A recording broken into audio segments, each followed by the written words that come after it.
Olá pessoal, tudo bem com vocês? Vamos dar continuidade, né, às nossas aulas, vamos dar continuidade às nossas atividades. Sei que esse é um novo momento, né, a gente vai ter que se adaptar a essa nova forma, tá? Mas a gente vai fazer de tudo aqui para que isso transcorra da melhor forma possível. Então, né, para a gente dar continuidade na nossa parte de citologia, a gente já falou, né, sobre a membrana plasmática.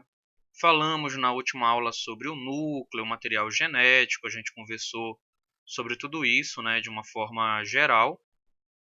E agora a gente vai falar do citoplasma, tá? Na verdade, a gente vai falar especificamente agora das organelas citoplasmáticas, tudo bem?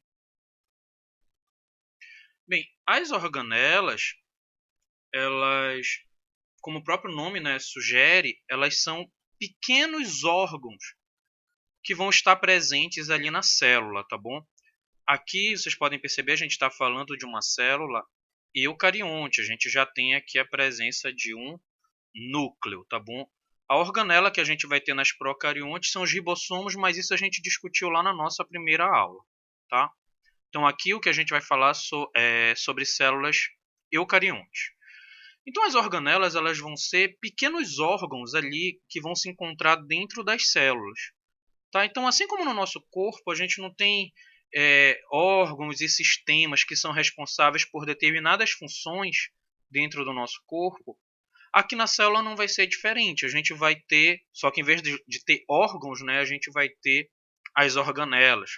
A gente vai ter organelas que vão ser responsáveis pela produção de energia, como é a mitocôndria, por exemplo. A gente vai ter organelas que vão ser responsáveis pela digestão, né? Ou seja, como a gente viu lá na aula de membrana, a célula ela pode fagocitar, por exemplo, alguma bactéria. E ela precisa destruir essa bactéria. E para ela destruir, ela vai acabar se alimentando dessa bactéria. Então a gente precisa ter uma organela que vá trabalhar nessa destruição e aproveitamento dessa bactéria que foi englobada aí pela célula. Então nesse caso a gente está falando dos lisossomos. Enfim, aqui a gente tem uma imagem que mostra, né, as diversas organelas que podem estar presentes ali nas células. E isso aqui, como eu sempre falo para vocês, é uma célula didática, tá bom? É uma célula hipotética. Dependendo da função daquela célula dentro do organismo multicelular, a gente pode ter uma concentração maior ou menor de cada uma dessas organelas, dependendo da função que essa célula tem dentro do organismo, né, trabalhando para a homeostase do organismo como um todo. Então, para a gente começar, a gente vai falar sobre o retículo endoplasmático e a síntese segregada. O retículo endoplasmático, ou RE, como a gente pode ver aqui na apresentação, é uma rede complexa e membranosa que envolve um lúmen repleto de fluido. Na verdade, a gente vai ver uma imagem daqui a pouco no próximo slide. Ela é uma rede de membranas, tá bom? Só que dentro dessa membrana tem alguma coisa, tem um fluido, não é ar, não é vazio, entendeu? Vai haver ali dentro um fluido que a gente vai dizer que está dentro do lúmen, dentro da parte oca dessa organela, tudo bem? E a sua principal função é a síntese de proteínas e a síntese de lipídios, tá bom? Quando eu falo aqui retículo endoplasmático, a gente tem o retículo endoplasmático rugoso e o retículo endoplasmático liso, tá? A gente vai apresentar esses dois tipos aí de retículo. O retículo endoplasmático rugoso, ele que vai ter uma relação maior aqui com a síntese proteica, com a síntese de proteínas, tá bom? E o retículo endoplasmático liso, ele vai estar mais relacionado com a síntese de lipídios, tudo bem? Então, sua principal função é sintetizar proteínas e lipídios, que podem ser, né, tá, secretados para o exterior da célula, como enzimas e hormônios, ou seja, aquela célula ali em questão, ela vai secretar, por exemplo, um hormônio. Só que esse hormônio ele não vai desempenhar o seu papel, ele não vai desenvolver a sua função ali dentro daquela célula. ele vai ser produzido para que a sua função ocorra em outra parte do organismo, tá? Então, geralmente, esse hormônio ele vai cair na corrente sanguínea e vai fazer sua função em outra região ali do organismo. Então, essa secreção que é produzida, né, pelo retículo, ou seja, é produzida pela célula, ela vai ser secretada para o exterior da célula, tá? Ela não vai suprir a sua função ali dentro da célula. Sua função será exercida fora dessa célula, numa outra célula, num outro tecido, num outro órgão, que pode estar inclusive distante dessa célula secretora, tá bom? Mas também essas proteínas e lipídios eles podem ser utilizados para produzir novos componentes celulares. Ou seja, eles podem ser utilizados pela própria célula que fez essa secreção, pela própria célula secretora, especialmente membranas celulares. As membranas elas não são feitas de fosfolipídios e proteínas, então essas proteínas das membranas e esses lipídios das membranas vão ser produzidos aqui pelo retículo endoplasmático e aí eles podem ser utilizados dentro dessa própria célula. Ou seja, esses componentes eles não vão precisar sair da célula, viajar pelo organismo. Eles vão suprir funções daquela própria célula mesmo. Tudo bem? Então vamos analisar um pouquinho aqui a imagem para que vocês possam ver a diferença entre eles. Como eu falei ainda há pouco, a gente vai ter dois tipos de retículos endoplasmáticos. A gente tem o retículo endoplasmático rugoso e o retículo endoplasmático liso. Quando a gente analisa, a gente tem esse daqui com uma coloração mais roxa não, uma coloração aqui meio cor de vinho, mais ou menos, e um outro com uma coloração um pouco mais clara, tá? Esse aqui com essa coloração mais escurecida, se vocês forem perceber, ele tem uns ribossomos aderidos à sua parede. Então, quando a gente olha, ele fica com aspecto rugoso, justamente devido a esses ribossomos que estão aderidos aqui na sua parede.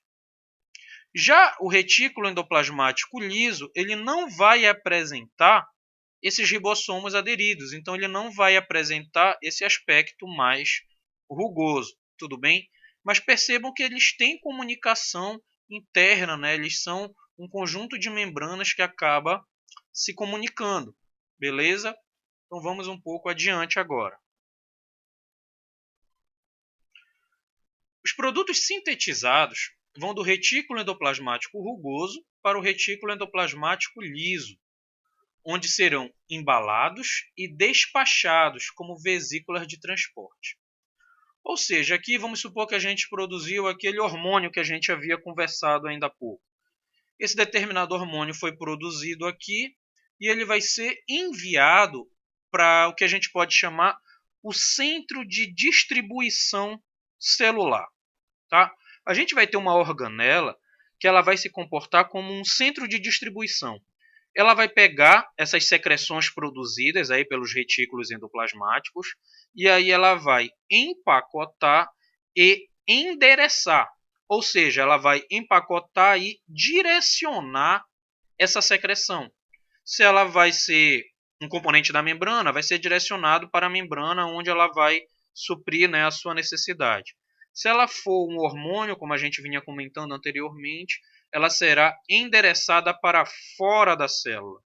Então, quem faz esse empacotamento e esse endereçamento, né, esse direcionamento dessas secreções é uma outra organela, uma organela conhecida como complexo de Golgi ou complexo golgiense ou aparelho de Golgi, tá? Ele vai apresentar algumas nomenclaturas diferentes dependendo da bibliografia que vocês estiverem utilizando. Então, as vesículas do retículo endoplasmático se fundem, né, ao complexo de Golgi. Então, vamos supor que essas vesículas aqui foram as vesículas que vieram lá do retículo endoplasmático. Elas vão se fundir aqui com essa organela membranosa, que é chamada de retículo de Golgi. Ele é formado por diversas bolsas, bem aqui como vocês podem ver. Então, essa vesícula vai se fundir E de conforme ela vai passando por uma bolsa para outra, ela vai sendo empacotada, dobrada e direcionada, né, endereçada para o local onde ela irá surtir o seu efeito. Ela chegará ao local ao qual ela vai ser destinada. Então, o complexo de Golgi tem como função classificar, embalar e direcionar o tráfego molecular para os destinos, tanto intracelular como extracelular adequados. Ou seja, o complexo de Golgi vai determinar essa proteína aqui ela é uma proteína de membrana, então o destino dela é para essa mesma célula, é um destino intracelular. Essa vesícula aqui está carregando um hormônio. Esse hormônio ele necessita cair na corrente sanguínea para surtir efeito lá em outra região daquele organismo. Então é um destino extracelular. Então ele empacota tudo, faz o endereço e libera essas vesículas que vão ser direcionadas ao local de destino. Então, na verdade, o complexo de Golgi, como eu falei, para que vocês não esqueçam, tá? Para que vocês consigam guardar bem na mente de vocês, ele é como se fosse a nossa central de distribuição celular. Então, quando a gente pensa numa encomenda, quem é que a gente sempre... Tu quer mandar uma encomenda, sei lá, para São Paulo. Quem é que tu vai procurar para mandar essa encomenda, endereçar, empacotar e enviar? São os correios, né? Então a gente pode fazer essa associação que o complexo de Golgi é como se ele fosse um centro de distribuição dos correios. Só que na verdade isso está ocorrendo ali dentro da nossa célula.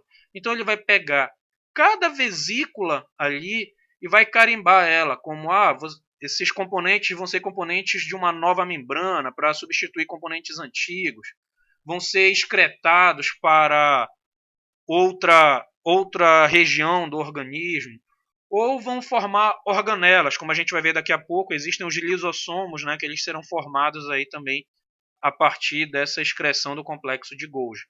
Então é o complexo de Golgi que vai endereçar essas vesículas.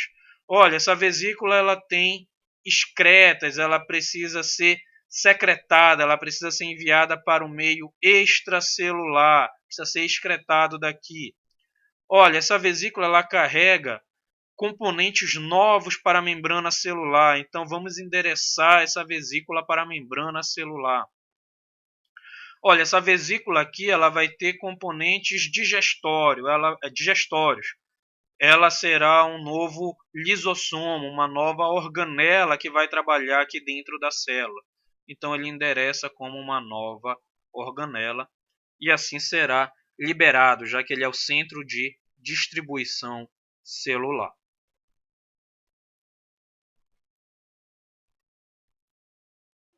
Então agora vamos falar um pouquinho dos lisossomos e a endocitose. Os lisossomos, eu comentei ainda há pouco, eles vão ser organelas, né, que vão ser oriundas ali do complexo de Golgi, e no seu interior vão conter fortes enzimas digestivas. Inclusive, na nossa aula de membrana, eu falei para vocês sobre os lisossomos, a gente conversou rapidamente lá sobre eles, né, eu dando o exemplo da célula fagocitando uma bactéria, por exemplo, e os lisossomos iriam ali encontro dessa bactéria para fazer aquela degradação e o aproveitamento do que fosse necessário ainda para a célula, tudo bem? Então os lisossomos são sacos envoltos por membrana que contém potentes enzimas hidrolíticas, que ele contém potentes enzimas digestórias. Então é ele que vai trabalhar na digestão celular. Então ele serve de sistema digestório intracelular. Eles destroem materiais estranhos como as bactérias. E a gente viu, inclusive, lá na nossa aula de membrana, um exemplo, né? Eu coloquei lá para vocês um videozinho de uma célula correndo atrás de uma bactéria para tentar englobar essa bactéria e futuramente fazer a digestão desses componentes. O material extracelular é levado para dentro da célula por endocitose. A gente conversou também sobre o processo de endocitose lá quando a gente falou dos transportes, lá quando a gente falou sobre a membrana na nossa outra aula, tá bom? Então, o material extracelular é levado para dentro da célula por endocitose, para ataque pelas enzimas do lisossomo. Então, as formas mais comuns de endocitose são a pinocitose e a fagocitose. Desculpa, gente. A gente mostrou, né, essas duas formas na aula de membrana, mas eu coloco aqui novamente para que vocês mantenham, né, essa memória mais vívida aí na cabeça de vocês. Então, na pinocitose, a gente vai ter um invaginamento aqui da membrana, tá? Para recolher essas partículas pequenas de nutrientes ou líquidos, tá bom? Então a gente vai ter uma invaginação da membrana. Dentro, né, dessa invaginação, ela vai começar a acumular essas pequenas partículas. Depois a gente tem aqui a formação da vesícula, que será chamada, né, como é um produto da pinocitose, será chamada de pinossomo. E aqui essa vesícula contendo, né, esse material que veio do meio extracelular, ela se encontrará com os lisossomos. E aqui haverá a fusão do lisossomo com essa vesícula bem aqui. E aí as enzimas digestivas do lisossomo irão atacar essas moléculas bem aqui, tá? Esses nutrientes bem aqui. Dessa forma fazendo a digestão intracelular. Dessa forma, então, a nossa célula poderá aproveitar o que tiver desses nutrientes aqui para o próprio funcionamento das nossas células, tá bom? Já a fagocitose, a gente já vai ter a projeção da membrana, tá? Formando aqui o que a gente conhece como pseudópodes. Então, a célula ela irá produzir projeções membranosas com o intuito de englobar essa partícula alimentar. A fagocitose, geralmente, ela vai ser característica para englobar partículas maiores, tá bom? Então, a gente tem aqui a projeção dos pseudópodes e o englobamento, tá, dessa partícula dentro de uma vesícula que agora está dentro da célula. Os lisossomos irão vir de encontro também a essa vesícula, irão se fundir e a partir daí as enzimas digestivas do lisossomo vão poder digerir essa molécula maior, essa partícula maior de alimento, aproveitando o que tiver para aproveitar. Tudo bem? Uma próxima organela que a gente tem são os peroxissomas. E eles vão estar relacionados à desintoxicação celular. Os peroxissomos, tá, eles vão ser, aparentemente, eles são parecidos com os lisossomos, só que dentro deles, desculpa, tá, pessoal? Eles vão ser parecidos com os lisossomos, só que dentro deles a gente não vai ter enzimas digestivas. A gente vai ter uma enzima principalmente chamada de catalase, que ela vai ajudar nesse processo de desintoxicação celular. Então eles são pequenos sacos envoltos por membrana que contêm potentes enzimas oxidativas. Executam reações oxidativas que desintoxicam diversos resíduos e compostos estranhos tóxicos que entram na célula.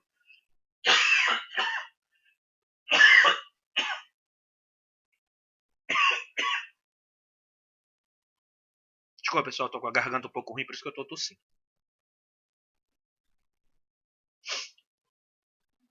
Então, durante essas reações de desintoxicação, os peroxissomos geram o potente peróxido de hidrogênio. O peróxido de hidrogênio é a famosa água oxigenada. Está aqui a fórmula química, tá bom?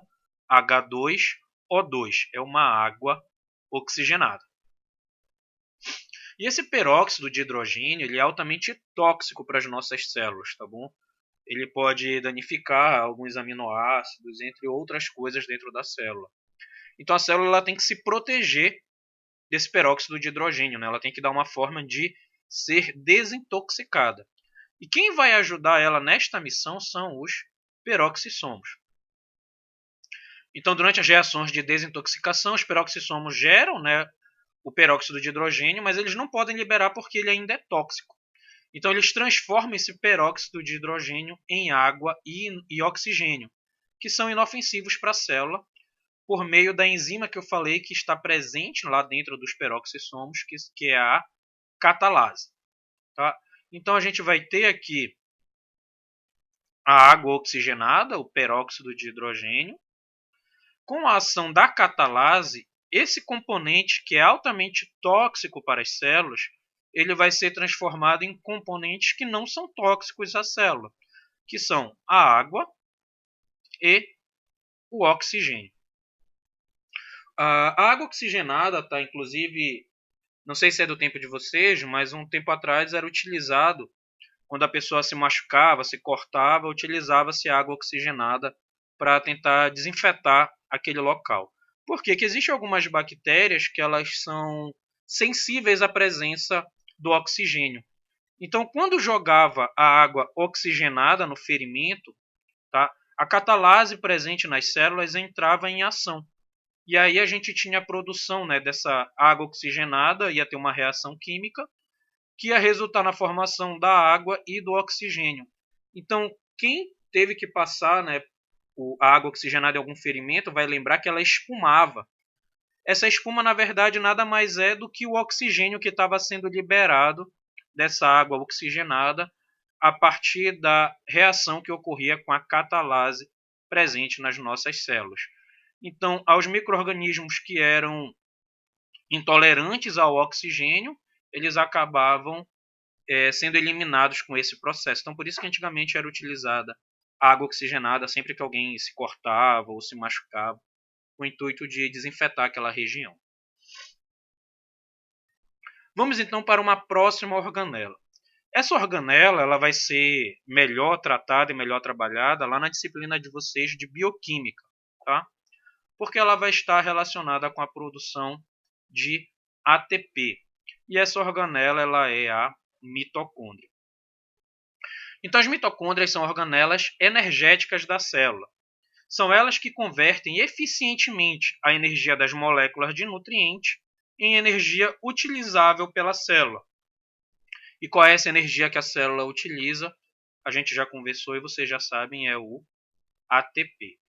Então, a mitocôndria ela vai ter duas membranas, tá? E ela vai ter aqui dentro uma matriz que é chamada de matriz mitocondrial. E aí é que eu vou só praticamente citar, tá, as reações energéticas, porque vocês vão aprender com mais detalhes lá na disciplina de bioquímica, entender cada etapa e tudo mais. Então a gente vai ver aqui só o basicão dessa organela, porque vocês trabalharão, né, melhor na disciplina de bioquímica.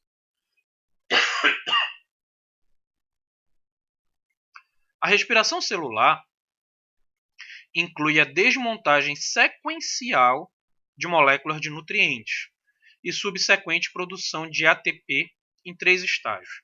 Então, né, o exemplo clássico que a gente pega é a quebra da glicose. Então, a glicose ela vai passar por algumas etapas para que seja utilizada ao máximo o seu potencial energético. A gente vai ter a primeira etapa, que seria a glicólise. A glicólise ela ainda não envolve a mitocôndria, tá? Ela ocorre lá no citossol, ela ocorre lá no citoplasma celular mesmo, tá bom? A outra etapa vai ser o ciclo do ácido ciclo do ácido cítrico, tá? O ciclo de Krebs. E aí já vai ocorrer lá na matriz mitocondrial. Então aqui a gente já vai ter a mitocôndria trabalhando na produção de energia, tudo bem? Depois aqui a gente vai ter ainda a fosforilação oxidativa, que vai ocorrer lá na membrana interna da mitocôndria. Então, cada uma dessas etapas ela vai produzir uma certa quantidade de ATP. A glicólise, que seria a primeira etapa, ela não tem uma eficiência muito grande, ela produz pouco ATP. E além disso, o resultado dessa quebra da glicose, formando esse pouco ATP, ele ainda é o ácido lático ou piruvato, como vocês devem escutar lá pela aula de bioquímica. E ele tem um pH ácido, e isso acaba por prejudicar a célula. A célula ela não vai ser adaptada a ter esse pH ácido dentro dela. Então é algo que causa um certo incômodo à célula. Então, se a gente fizer muita glicólise, a gente acaba colocando a célula numa situação desconfortável, tá? Já quando a gente segue aqui com essas outras etapas, a gente pega esse ácido lático e quebra ele novamente. Então a gente acaba eliminando esse ácido lático aqui da célula e produzindo energia a partir dele, né, tendo uma produção maior de ATP. Então uma célula ela é mais eficiente na conversão de energia alimentar em ATP quando há oxigênio disponível. Porque quando esse oxigênio não está disponível, a gente só faz glicólise, a gente só faz aquela primeira etapa, que não é uma produção tão eficiente assim de ATP. Então, sem oxigênio, ou seja, uma condição anaeróbia, uma célula só poderá produzir 2 moléculas de ATP para cada molécula de glicose processada. Ou seja, o resultado da glicólise será apenas 2 ATPs para cada glicose processada. Então a gente acaba tendo uma eficiência energética não tão favorável. Olha a diferença quando a gente tem o oxigênio disponível, né? Então, com a disponibilidade de oxigênio, ou seja, em condição aeróbia, os processos mitocondriais podem produzir 30 moléculas de ATP para cada molécula de glicose processada. Tá bom? Então, em vez de eu ter com a mesma molécula a produção de 2 ATPs, eu consigo produzir 30 ATPs. Então, a eficiência aqui é muito maior.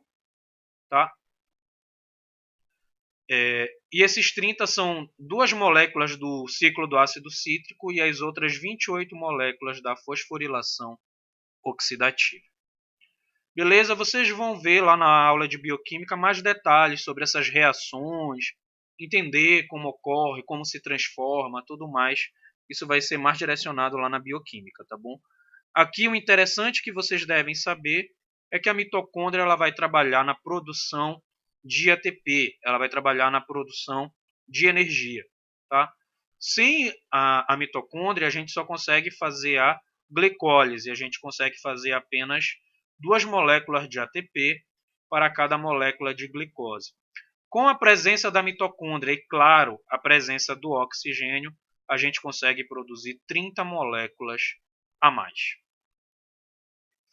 E aí a gente vai passar para a próxima organela, que é o ribossomo.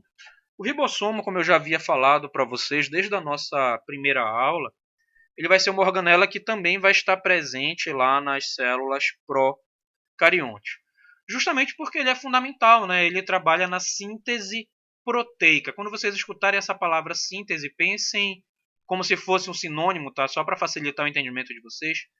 Pensem que é a fabricação. Então, síntese proteica é fabricação de proteínas. Então, os ribossomos eles trabalham nessa produção de proteínas.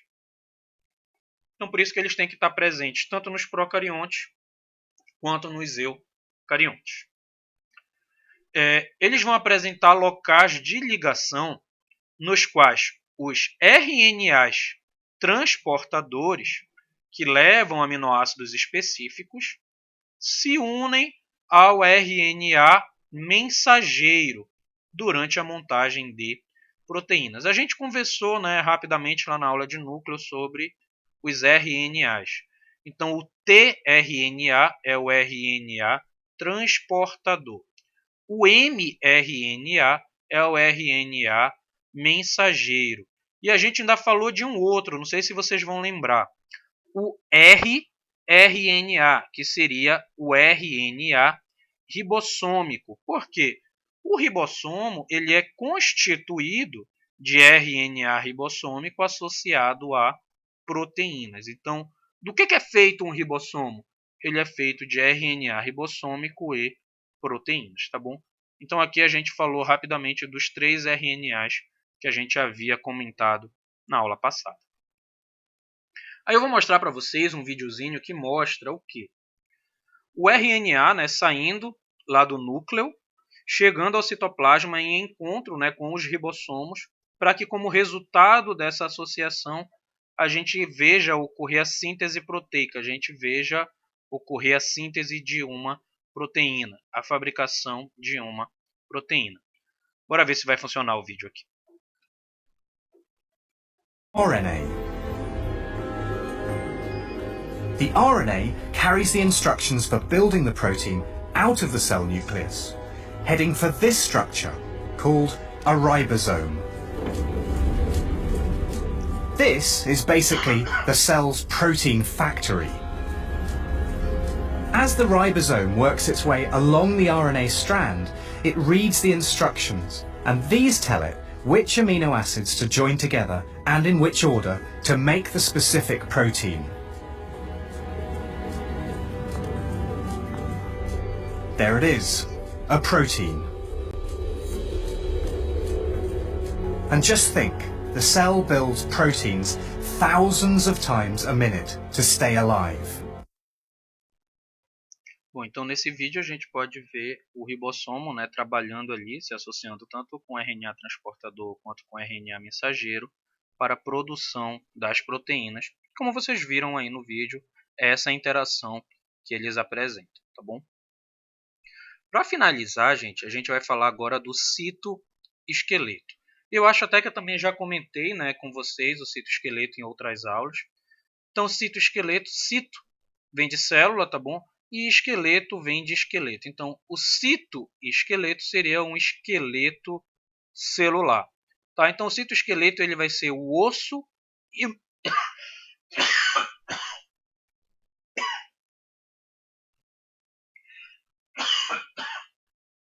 Desculpa. Então, o citoesqueleto ele vai ser o osso e músculo das nossas células. Então, quando se pensar em movimento relacionado às células, né, por exemplo, quando a gente fala da gente, para a gente se movimentar, a gente precisa de quê? Do músculo, correto? Então, na célula, quando se fala em movimento, também você vai ter que lembrar do músculo celular. Quem seria o músculo celular? Quem é que funciona, né, como osso e músculo?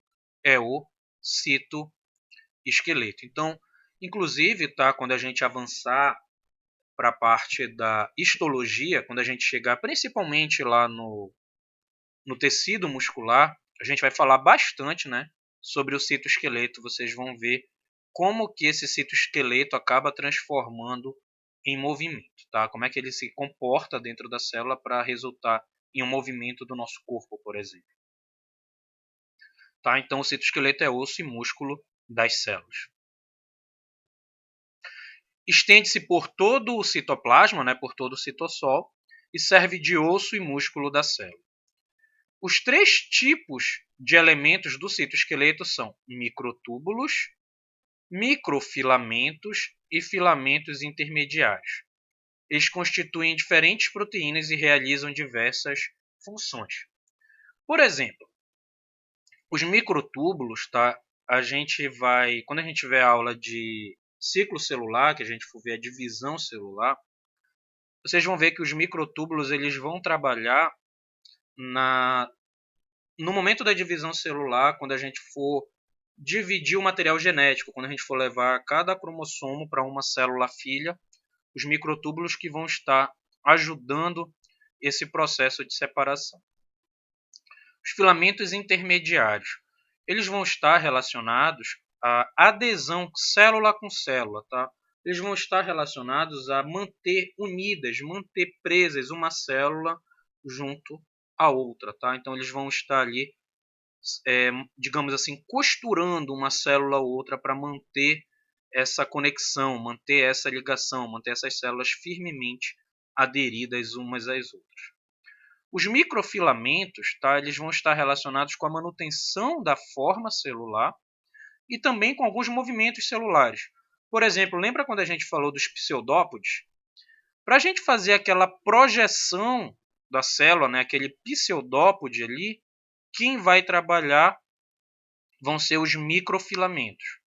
Outro exemplo, a gente vai ver lá na parte da histologia que a célula dos nossos intestinos, tá, do lúmen do intestino, que revestem lá o intestino, elas vão apresentar estruturas chamadas de microvilosidades.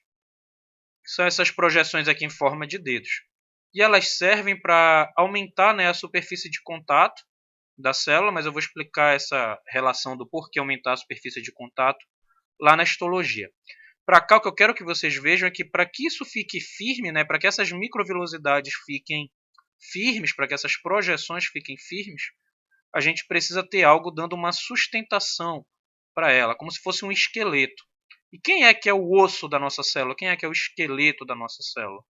É o citoesqueleto. Ele é osso e músculo das células. Tudo bem?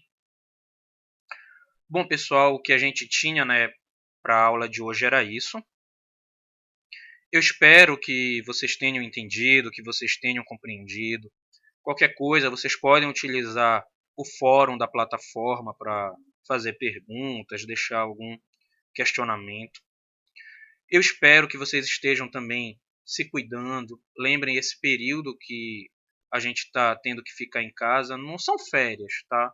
A gente está tendo que ficar para se resguardar, resguardar nossa saúde, resguardar a saúde da nossa família. Claro que eu gostaria de que tivesse tudo normal, que a gente estivesse tendo o nosso contato normalmente em sala de aula, para que a gente pudesse interagir, para que a gente pudesse ter, né, um contato mais próximo. Mas por enquanto essa foi a forma, né, que a gente encontrou de continuar trabalhando, continuar estudando para que esse semestre possa passar da melhor forma que é possível no momento, tá bom? Espero que vocês tenham entendido, que vocês tenham compreendido. Boa sorte e até a nossa próxima aula.